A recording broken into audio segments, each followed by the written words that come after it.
Golden Magician's Fair. The Yo-folk had outdone themselves with the preparations. Thick, woolen blankets of fine weir-water wool, covered by canopies that echoed the heraldic colours of the nobles who would sit beneath them, with a smattering of blue and gold for those who chose to be incognito or had arrived late. Wooden seats of summer-home oak for those who wanted them. Silken astellat cushions for those who preferred to recline. Platters of food and carafes of good vintage wine, some genuinely novel, imported from the newly established vineyards in Dawnguard. Scattered here and there among the familiar treats were stranger things. Silvery half-pears, scooped out, with aromatic red and golden liquor filling their hollows.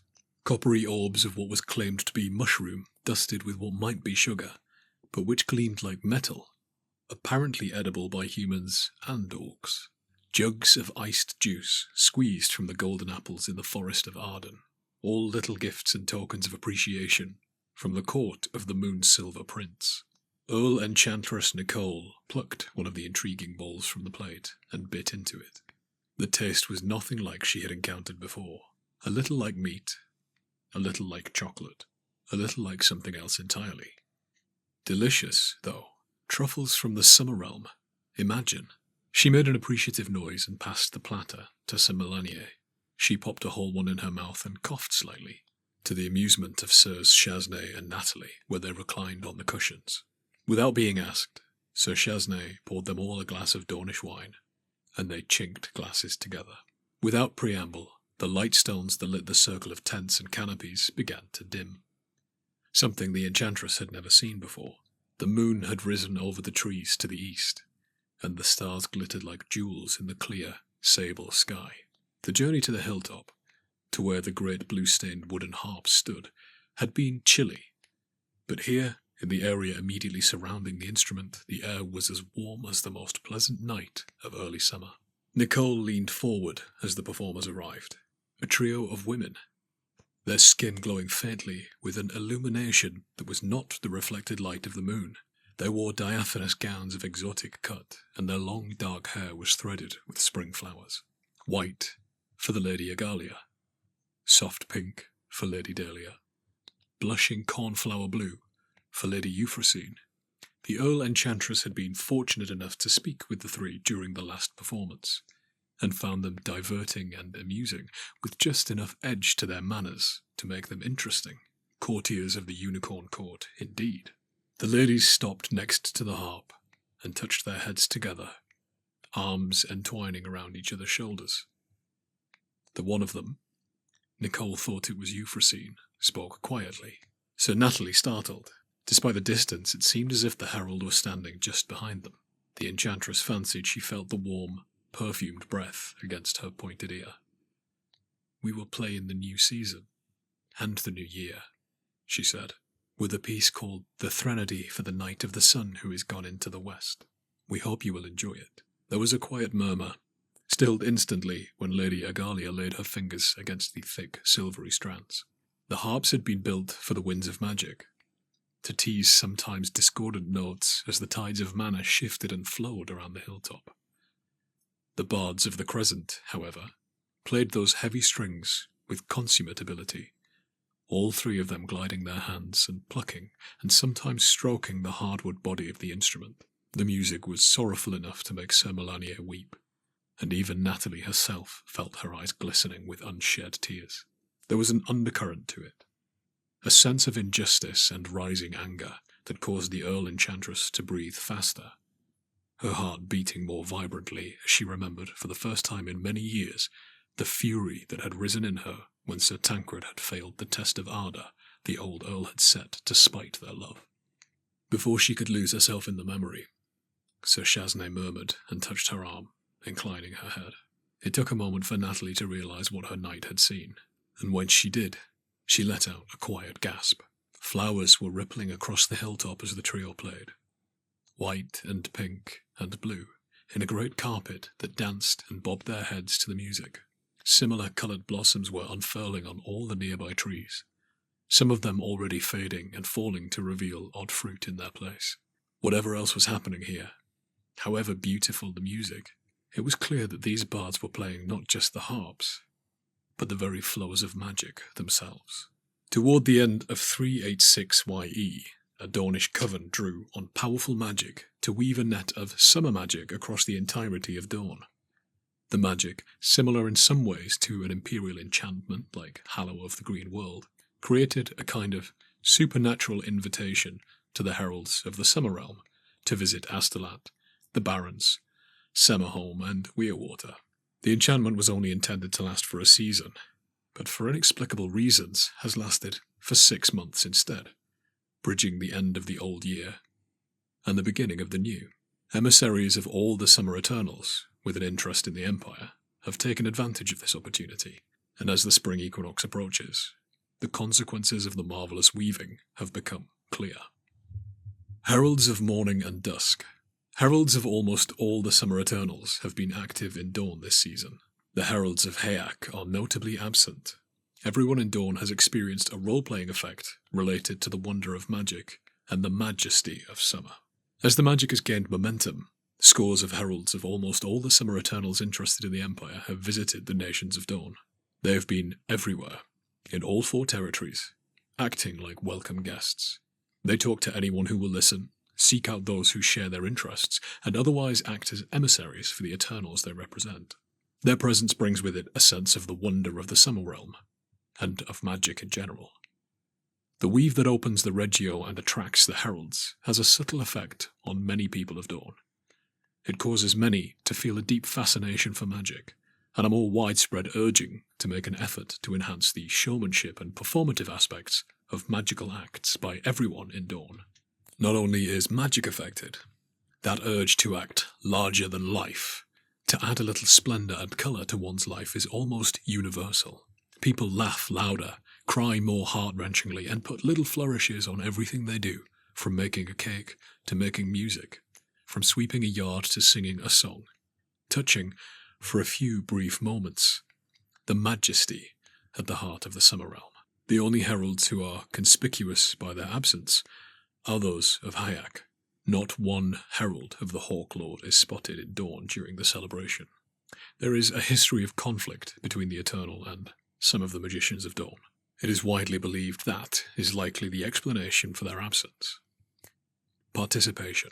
In addition to the many boons brought by the Heralds of Summer, any resident of Dorne, whether Dornish or not, is encouraged to come up with stories about the heralds they might have met, or how they go about avoiding the attention of these supernatural creatures.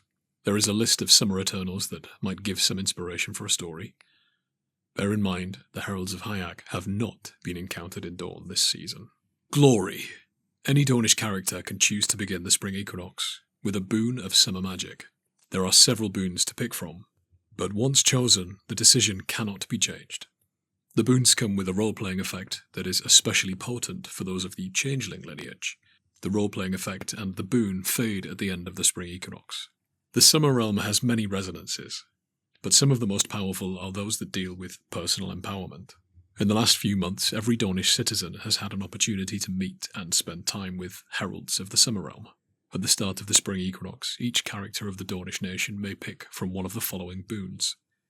In each case, the boon comes from an interaction with a servant of a particular Summer Eternal, and players are encouraged to make up stories about how they gained the boon. Once the choice is made, they cannot change it. The boon of Jaehaerys. If they have the magician skill, they can gain 2 points of personal mana, increasing their maximum mana. The boon of Rhiannos. If they have the hero skill, they can choose to gain a hero point, increasing their maximum number of hero points.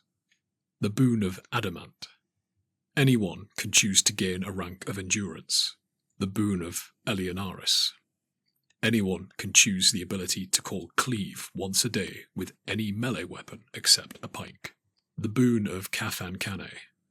A character with the Weapon Master skill can choose to call either Strike Down with a polearm or Impale with a great weapon once each day. The boon of Maraud.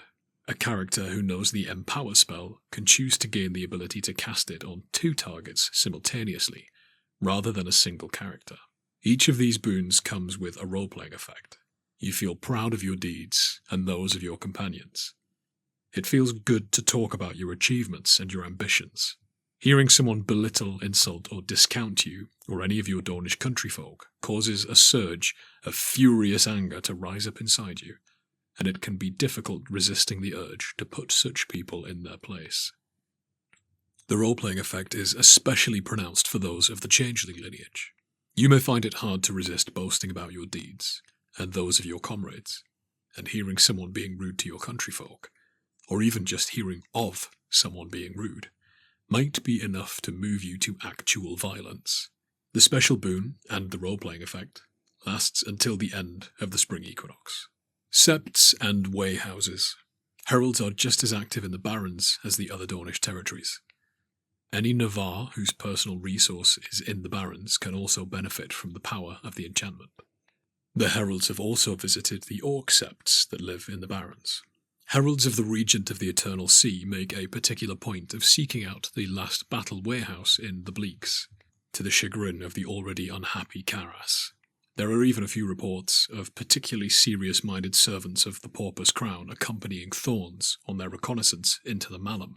They are not the only heralds active in the Barrens by a long shot, and it is apparent that they are visiting not only the Dornish settlements here, but also the Orc septs, and the new Navarre wayhouses, steadings, and stridings. Those Navarre who have settled in the eastern Dornish territory have ample opportunity to talk to heralds of the Summer Realm. Any Navarre character that has actually moved their personal resource to the Barrens can choose from the roster of eternal boons above, and experience the same role-playing effect. Presumably, the Great Forest Orcs, the Ravin, the Karas, and the other Orcs are likewise benefiting from the attention of the Summer Realm, although what form their interactions take is not clear. It seems the Great Forest Orcs greet the heralds respectfully, but are very cautious around them. The Ravin, returning to the Fangs as they are, seem to be particularly interested in speaking to the heralds of Cathan Kane and Jaehaerys. The Karas keep their own counsel, but do not turn the heralds away. The Summer Magician. Maraud appears to have recovered from his peculiar malady and self-imposed exile with the aid of Imperial magicians. Since the winter solstice, his heralds have been visiting Dawn, and have undergone a noticeable change. The Summer Enchanter has been struggling of late. Last season, the Magicians of Dawn worked with their Imperial peers to help the Lord of the Summer Stars to fight off some poorly understood malady that was consuming his power. Thanks to the sacrifices made, and the near-overwhelming decision to ignore the attempt by the Griffin Prince to steal Maraud's power for himself, the Lord of the Summer Stars has begun to make a recovery. Yet, as the enchantment named for him quickly shows, he is not quite the same Eternal he was before he sealed his domain. Unsurprisingly, given their history, there are a number of Maraud's heralds visiting the Decassilon nobles at Spiral Castle. However, it is a little more surprising that every herald of the Fire Mage visiting Dawn this season finds an excuse to track down the knight-errant Katrina Words, the unbelievably magical, to say hello, and spend an evening discussing magic with her. This attracts little attention in Dawn, especially from some of the enchanters of Astolat, given that the young magician is yeofolk rather than noble. What is it about her that the heralds find so interesting? It's also notable that the heralds of Maraud are found to be subtly different to those Imperial magicians have encountered before. They are quick to laugh and keen to hear of clever and cunning uses of magic. They still enjoy the spectacle of a powerful ritual, but they seem to take as much joy in the arts of the battle mage, or the enchantments that empower and strengthen individuals. There's also a notable shift in their common coloration. Purple and silver seem to be very much in vogue among Maraud's heralds this season. And perhaps most notable of all, there is something distinctly vulpine about some of Maraud's apprentices. In particular, they don't seem to be using his old heraldic device of the lion and rods, in favour of a silver fox on a violet field. Maraud himself is still putting his domain in order. The heralds speak of conflict between the Lord of Fire and the Spiderling Prince, of a clash between Maraud and Jaehaerys, who are contesting Hayak's old realm. It seems Foxwise is no longer satisfied with a small domain surrounding his tower. The renewed King of the Twilight Sun has ambitions. Further information about Maraud can be found in an upcoming Wind of Fortune dealing with eternal magic. Lion and Bear. The heralds of Eleonaris and Cathankane have clashed several times in Weirwater and Semaholm. The Lady of Penance offers a boon to those armies camped in Astolat. The Mistress of Ice and Darkness presents a boon to aid with the defence of Dawn. Not every interaction between heralds is peaceful. On several occasions, open fighting breaks out between the courtiers of Eleonaris and warriors of Cathankane, with Dawnish folk caught in the middle. These exchanges are limited in scale, and there's no loss of life among the mortals of Dawn, but there is some damage and disruption. Sensible folk work hard to keep the heralds of the two rival queens apart from each other, but that's not always possible. Where they are by themselves, the heralds are model guests. The Golden Knights of Eleonaris enjoy the courtly diversions of the nobility, banquets, tourneys, hunts, and the like. The mighty warriors of Cathankane prefer the more earthly entertainments of the Yeofolk: fairs, taverns, bawdy stories, and rowdy songs. The heralds of the Fields of Glory establish a camp at Lacouve, around the Dawnish end of the Golden Causeway, within sight of the memorial to the invasion of Ossium. The heralds of Cathankane establish a camp of their own in the Western Barrens, around the White Bear construction site, and make a few blunt comments about how long work on the statue of their mistress seems to be taking. The servants of the two queens are particularly keen to visit Astolat, and spend time among the armies encamped there. There are 7 imperial armies in Astolat this season, and heralds from the court of Eleonaris in particular take the opportunity to renew friendships, and even the occasional romance, with soldiers and knights they have fought alongside in previous campaigns. The blunt warriors of Cathankane seize the opportunity to test themselves against the champions of the Northern Eagle, while Barion's reeves celebrate the glorious deeds performed on the fields of battle. As the season lengthens, 2 lieutenants of the rivals each bring news to the Castle of Thorns of a particular boon their patron offered to show their friendship with Dawn and the Empire. Golden Glory. If any of the 7 armies in Astolat are enchanted with Knights of Glory this season, then any military unit that supports that army gains a boon. The boon of Eleonaris applies to the 7 armies camped in Astolat this season: the Eastern Sky, Golden Sun, and Griffin's Pride of Dawn, the Granite Pillar of Highguard, the Freeborn Fire of the South, the Wolves of War from the League, and the Northern Eagle of Varushka. If the army is enchanted with Knights of Glory, Eleonaris will send some of her most glorious cohorts to fight alongside them. The army will benefit from the presence of 2,000 additional warriors as normal, but they will also make a point of inspiring and supporting the other warriors that fight beside these armies. Any military unit that supports one of these armies, provided they are enchanted with Knights of Glory, will gain a boon including a single golden apple that Eleonaris hopes will help encourage the captain to seek an enchantment for themselves or the soldiers under their command. The boon only applies following the spring equinox. Frozen Strength. A frozen citadel of Cathankane cast in Hope's Rest will be more powerful for the next year. If a citadel is summoned every season, the region will gain a new quality that enhances certain kinds of summer magic. The Thane of the Rime-bound Shore offers an opportunity to bring his magical citadel to the mortal world. While they enjoy testing themselves against the soldiers of the Empire, the heralds of the Immovable One are, for the most part, more concerned about the protection of the nation than the prowess of its armies. In between tests of strength and endurance, many of them roam the hills of Estmuir and Hope's Rest. There is already a castle in Estmuir, the Adamant Gate, but the fortification at Hope's Rest, Dowerfell Keep, is in ruins and not likely to be rebuilt anytime soon. The gruff Thane of the Rime-bound Shore spends some time prowling the hills and the banks of the Great Lake that lies between the Barrens and Thorunin. The stink of Druge corruption in particular disgusts them. They have a long-standing enmity with the Orcs of the Malum and are eager for opportunities to fight the servants of the Buruk Tepel. When they arrive at the Castle of Thorns, it is with a boon and an offer. For the next year, any frozen citadel of Cathankane conjured in Dawnish territory will be empowered. Rather than 2,000 strength, each such citadel will provide 3,000 strength. Obviously, the potential targets for this ritual are limited. However, if the Magicians of Dawn can ensure that a frozen citadel is raised in Hope's Rest each season for the next year, then at the start of the spring equinox 388 YE, the Mistress of Blizzards will anchor a little of the essence of her realm in the hills of the Southern Barrens. The region will gain the rime-bound quality. The weather there will always be slightly worse than in the rest of the Barrens, with regular snowfalls and even blizzards in winter. but any casting of Frozen Citadel of Cathen-Kane, or any other similar summer enchantments, will be empowered. Any citadel will be 3,000 strength rather than 2,000. If there was a mortal castle there, then Golden Ramparts would provide 1,500 extra strength, and stalwart stand on solid ground will mean the fortification does not collapse until the ritual ends, no matter how much damage it takes. In addition, the Magicians of Dawn are given leave to use Ilium to permanently summon a frozen citadel in Hope's Rest if they wish.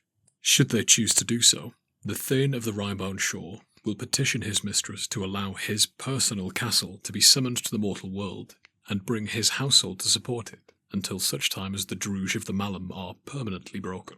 Rather than a traditional fortification, the Citadel of the Rhybound Shore follows the rules for a citadel. It would provide significant protection to Hope's Rest, keeping guard against the Druge and the Valorn, as well as keeping a watchful eye on the wilder places of the Barrens. With the willing support of the Thane and his mistress, this feat could be achieved with only 100 rings of Ilium, rather than the usual requirement of 300 rings. Furthermore, until the Druge are defeated or the Imperial Conclave declares enmity against Cathen-Kane, the presence of the Thane and their warriors will mean the citadel has no upkeep unless the Empire chooses to improve it in some way. This offer of a permanent citadel remains until the start of the spring equinox 388 YE. The Strings of Jaehaerys. Courtiers of the Moon Silver Prince have been congregating in Astolat. They seem fascinated by the magical harps of Astolat. 3 of their number, the Bards of the Crescent, offer to play the harps and change their boon. The servants of the Silver Prince are found all over Dawn, but they seem to have a particular interest in Astolat. In particular, it attracts a trio of heralds who appear in the guise of handsome women with long black hair, delicate antlers no larger than a human hand, and an aura of silver light that is barely perceptible during the day, but shines like the full moon at night. They call themselves Bards of the Crescent, and it seems that the 3 of them are influential courtiers of Jaehaerys' domain. They are drawn especially to the harps of Astolat. These beautiful Aeolian harps play melancholy music that drifts across the farmlands and woodlands of Astolat as the winds of magic disturb their moon-silver strings. Their music subtly influences the flow of mana, inspiring the mana sites of the territory to produce a bounty of crystals. Lady Aglaia, Lady Dahlia, and Lady Euphrosyne take it in turns to actually play the harps that Lord Joshua of House Cadence designed. They soon attract an appreciative audience, who gather at night to hear the bards play, and to discuss art and music, what it means to be a noble, and the true nature of power. As the spring equinox approaches, the 3 ladies of the Crescent are joined by more and more of the courtiers of the Moon Silver Court, beautiful and cruel lords and ladies who serve Jaehaerys. Some of them take their own turns at the Aeolian harps, guiding the flows of magic across the territory even as their gentle touch causes the strings to sing. Shortly before the spring equinox, Lady Aglaia, Lady Dahlia, and Lady Euphrosyne disappear for 3 nights to take counsel with their master. When they return, they bring with them a proposal from the Black Unicorn. If the Dornish are prepared to accept them, the Bards of the Crescent, and some of the other musicians of the Forest of Arden, will come to Astolat each new moon night and play certain melodies on the harps that will bring a little of the forest itself into the territory. Night music. The Night Protector of Winter can choose to accept the boon offered on behalf of Jaehaerys by the Bards of the Crescent. If the boon is accepted, the harps of Astolat will reduce the amount of mana produced by Astolat's mana site, but grant magical viz. 3 seasons each year, the viz would help with summer enchantments. 1 season a year, the viz would help with curses from any realm of magic. If the heralds of Jaehaerys are allowed to play the harps of Astolat, the result will be twofold. It will change the way the harps interact with the mana sites of the territory, and it will cause elements of the Forest of Arden to seep into the mortal world. The first effect is comparatively straightforward. The harps of Astolat currently provide each mana site in the territory with a single crystal of mana in addition to what they would normally provide. Under the auspices of the Bards of the Crescent, they would instead reduce the amount of mana produced by each site by 1 crystal. They would also provide the opportunity to harvest a silver pear from the trees that grow near mana sites across the territory. 1 in spring, 1 in summer, and 1 in autumn. In winter, however, the bards would play different music. that speaks to the cold heart of the world and the silence that lies between the nodes. In winter, each mana site would produce a handful of moonberries, sufficient to allow the owner to create a single phial of moonberry cordial. At the same time, the music would cause the forests of Astolat to take on some of the resonance of the Forest of Arden. What this would mean is that some of the creatures of Jaehaerys' realm would come to Astolat. Creatures such as the riddling spiders, the cruel black unicorns, the hugger-mugger stump people whose sinewy limbs are surprisingly long and whose cunning eyes flash with silver, the delicate lords and ladies who can break or mend any heart with a word and a touch, the squirrel knights of the high boughs, the pale hunters of ash and rosemary, stags, silver and gold, the white rose lions, and of course, the other bards of the moon. They'd visit all the woodlands, but they would congregate in particular in Coombe. The three bards of the Crescent are quick to point out that these are not the wild and terrible creatures of other summer domains. They are cultured and clever, creatures as befits the court of their master, the Moon Silver Prince. As long as they are treated with respect, they would abide by the laws of hospitality and ensure that none came to harm at their hands who did not bring it upon themselves. But they smile wryly when they say this, and it is clear that for all their pretension of civility, the servants of Jaehaerys can be very cruel indeed. On the other hand, what is the point of a woodland that is not dangerous? That region of Coombe would gain the wild woods quality. This quality would increase the labour cost to build any commission specifically located in Coombe by half again, unless that commission was the result of an opportunity that specifically said otherwise, generally one involving an Eternal comfortable with wildwoods, such as Jaehaerys, but also the Night and Spring Eternals are likely to appreciate the wildness of the forest. All that is required for this change to take place is an invitation, issued by someone who has the authority to do so. In this case, the Bards of the Crescent ask the Knight Protector of Winter, Sir Malgrin Greyrush, to formally offer hospitality to the emissaries of the Court of Arden. The Knight Protector of Winter is chosen alongside the Senator for Astolat, and Lady Dahlia comments that if anyone is in a position to judge the danger of giving the beasts of Arden free run of the forests of Astolat, it is one used to dealing with monsters. To issue the invitation, the Knight Protector should bring their standard of office to the Imperial Regio on Saturday, once the sun has set, with a written invitation to the Bards and the Court of Jaehaerys, and invoke the banner's magic to send the message to the Forest of Arden. The change to the Great Work and the woodlands of Astolat would persist as long as the people of Dawn did not turn against Jaehaerys. It seems that if they are invited in this way, even the enmity of the Imperial Conclave would not be enough to prevent the servants of Jaehaerys visiting Astolat. Circle of the Summerstones. Heralds of Maraud and Adamant propose a college of magic in Summerholm near the Summerstones. The college would cost 70 wains of mithril, 60 wains of weirwood, 80 wains of white granite, and 630 crowns. The college would create a title, Enchanter of the Summerstones, who would be appointed by tally of the votes and be expected to be an enchanter. The Enchanter of the Summerstones would gain various benefits to research summer magic and high-magnitude rituals. The college would include apartments for the Knight Protector of Summer and potentially additional gifts from Eleonaris and Cathan Cannae. Josephine de Lune has presented a recent proposal for constructing a College of Magic in the Barrens. The college would employ a specially designed curriculum and seek patrons from the 4 main magical realms to support it. The Heralds of the Summer Realm, especially those of Adamant and Maraud, question why Dawn should bother with those other, lesser realms. They have a proposal of their own instead. After meeting with a number of enchanters in Summerholm in particular, the Koboldi of the King Under the Mountain present ambitious plans for a place of magical study taking advantage of Dawn's particular friendship with the Eternals of Summer. The Summerstones represent one of the most powerful regio in the Empire outside of the Imperial Regio. They have been a place for Dawnish magicians to treat with the Summer Realm since time immemorial. The proposal is that with the aid of Adamant and Maraud, a college be built beside the stones that would become the Empire's premier college for the research of summer magic, dedicated to the creation of some of the most potent and majestic rituals achievable by mortals. It is obviously not a cheap proposition. The Circle of the Summerstones would cost 70 wains of mithril, 60 wains of weirwood, 80 wains of white granite, and 630 crowns. It would take at least a year to complete, and have an upkeep of 12 thrones each season.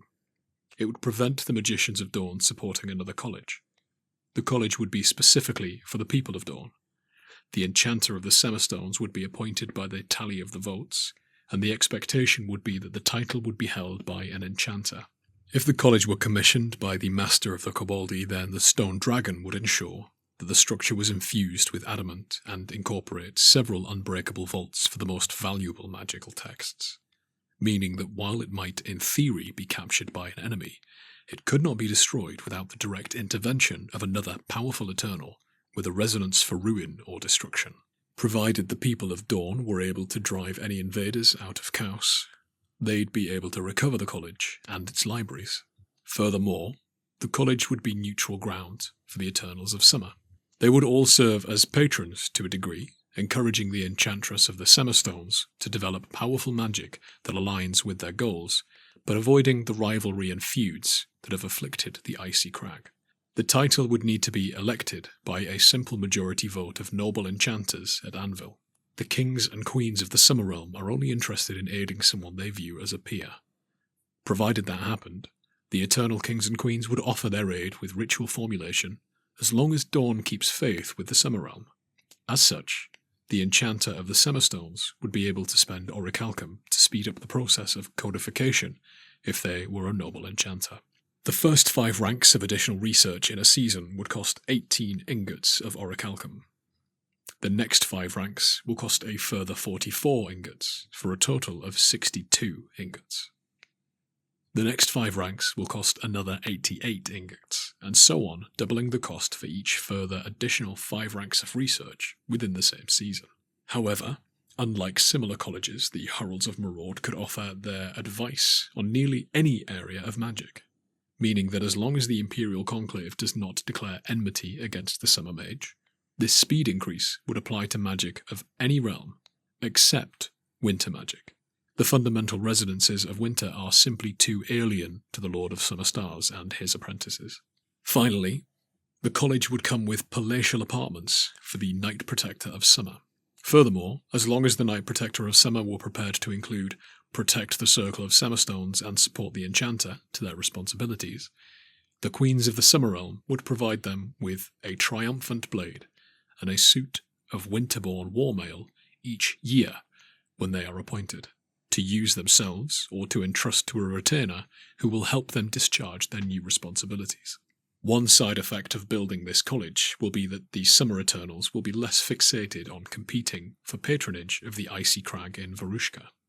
There is the question of whether the Empire needs 2 colleges of magic, both ostensibly focused on the study of summer lore. The Heralds of Adamant don't seem to understand the question, and the Heralds of Maraud just laugh and point out that the Conclave has a College of Summer Lore, and this would give Dawn a College of Summer Lore, which is an entirely different thing. Adventures in wild places.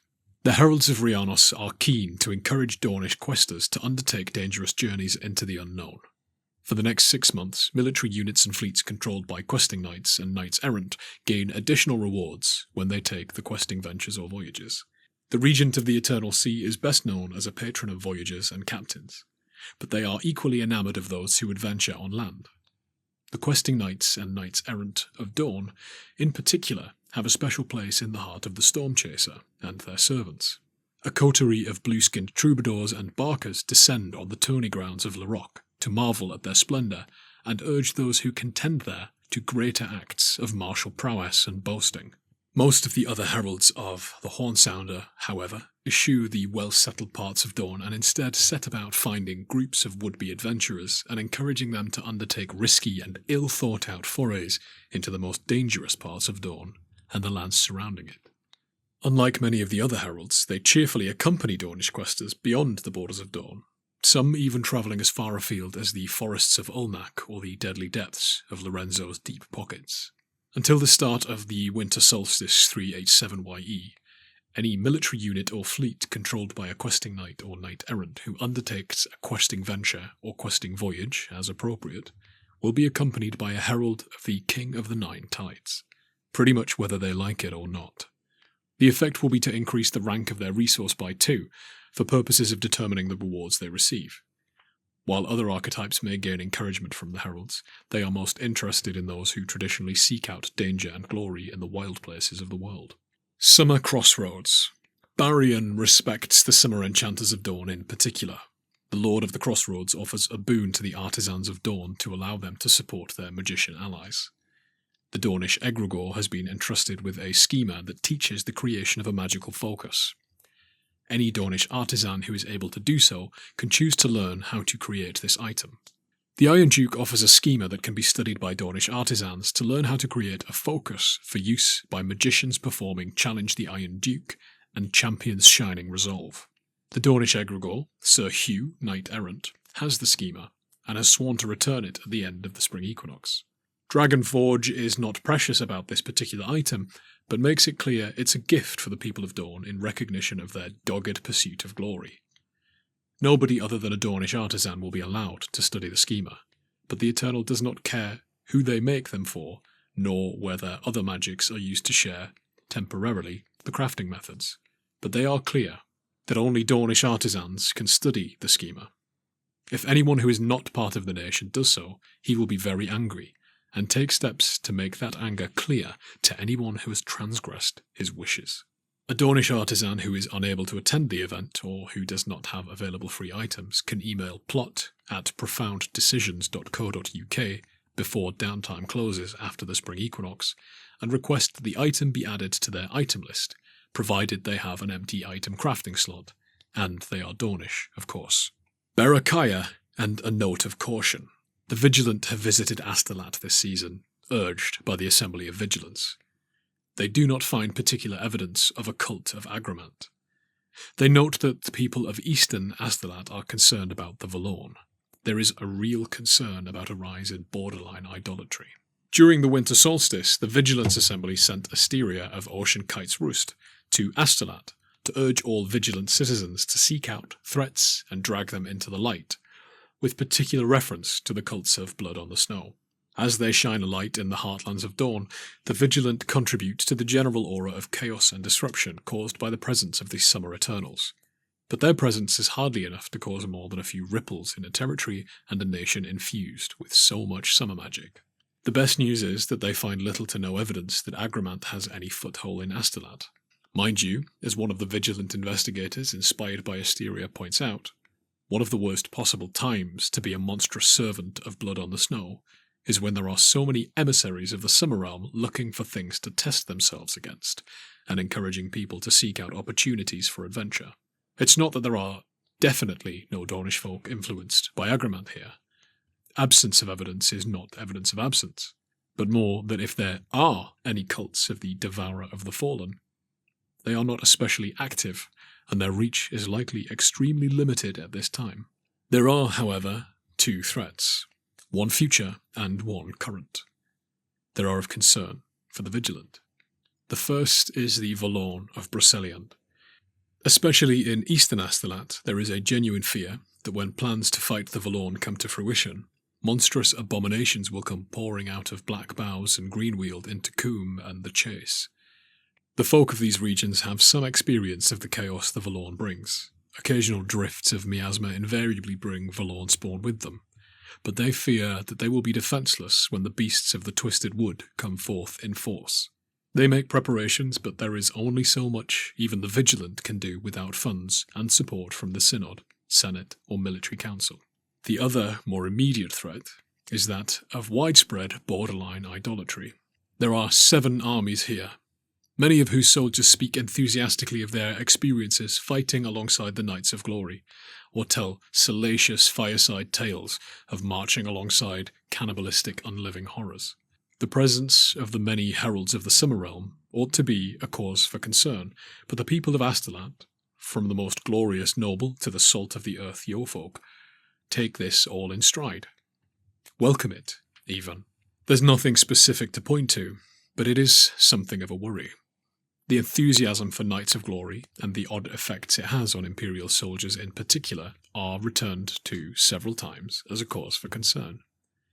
At the moment, there's probably no need for anything more than a few cautionary notes, But this kind of magic, this golden magician's fair, strikes the vigilant agents of the Assembly as dangerous. Along with a recent incident in the marches involving the Brother of Wizards, there is also the general reliance on magical citadels summoned from the realms in the Empire's military strategy, rather than relying on mundane and predictable forts built by mortal hands. There's the increase in dangerous boons being offered by Eternals, as well as the appearance of heralds all over the Empire in response to the actions of individual magicians or the plenipotentiary of archmages. It creates genuine concern that the citizens of the Empire are getting far too used to treating with these servants of the Eternals, crediting their successes to them, and even building statues in their glory. Nobody is saying that the Conclave should interdict Knights of Glory or quickening cold meat. Actually, that's not true. Some people are very much saying that. But they're not zealots. They just point out that when the influence of the Eternals got a bit much in Empress Brennan's reign, the rituals that most obviously drew on their power and were influencing mortal soldiers were interdicted for a time. What the Conclave interdicts, it can also reconcile, after all. Rather, there is a sense that the mandate urging people to be careful making deals with inhuman powers have not gone far enough. If things continue as they are, it's only a matter of time before an actual idolatrous cult of the Summer Eternals becomes a problem in Astolat, or in Dawn as a whole. And that's just one nation. The influence of the Eternals, say the Vigilant in Astolat, is on the rise across the Empire. It may be time for the Vigilance Assembly, for the General Assembly as a whole, to take a more direct stance against the risk of mortals subsuming their destiny to the will of unnatural forces. A last hurrah. Thanks to the conjunction, this kind of magic can no longer be done easily. This may be the last time a weaving of this kind, on this particular scale, is performed within the Empire. The ongoing Grand Conjunction is shifting the bounds of magic in subtle and unsubtle ways. Going forward, infusing a nation with an enchantment will need the direct assistance of an Eternal who will provide the arcane projection, making it much harder to achieve. An arcane projection might enchant a territory or the whole Empire, but nations will not be standard targets for magical effects. You can read more about this in the recent rules update.